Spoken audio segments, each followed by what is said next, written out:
I guess my last question is, what are you most excited or looking forward to in the next sort of 6 months to the next year for Health Trends?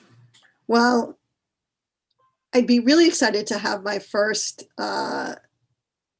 sale of a product. That's because I'm a company owner. That would be very exciting.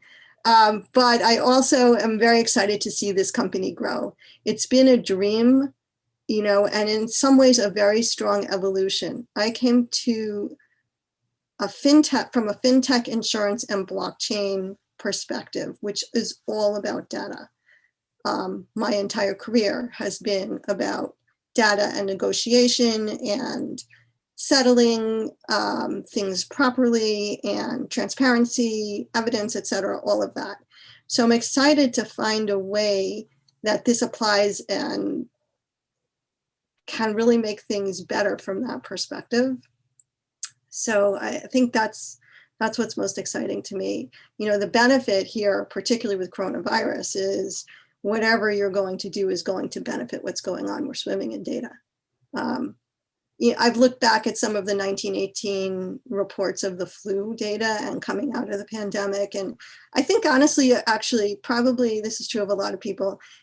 If you had asked me why I thought things were so exuberant after the flu, economics were so exuberant. You had the roaring 20s, right?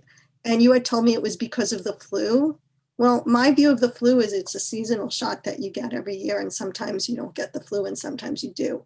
And it's not the hugest health risk that I'm going to run away and hide from. So for me, I don't like, I think a lot of people think, oh, you get the flu shot or you don't, and you take your chances. I now see if somebody told me, 50, 60 years from now, oh, you get the COVID shot and sometimes you get it and sometimes you don't.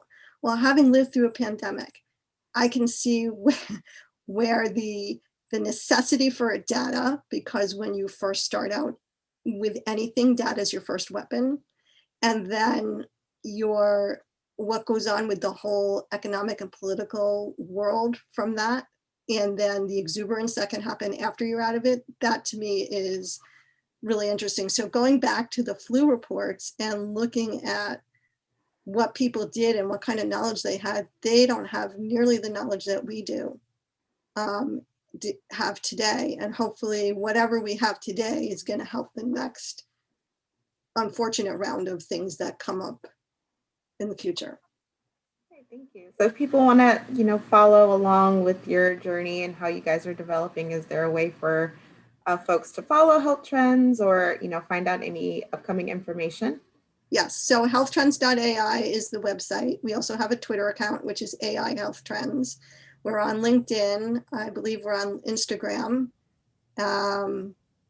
Not sure if we're on Telegram yet, but we will be, because we'll be looking for developers. And if all else fails, you can look at my LinkedIn because I'm around a lot. Susan Joseph. And yeah, but I think you can find us. We're here.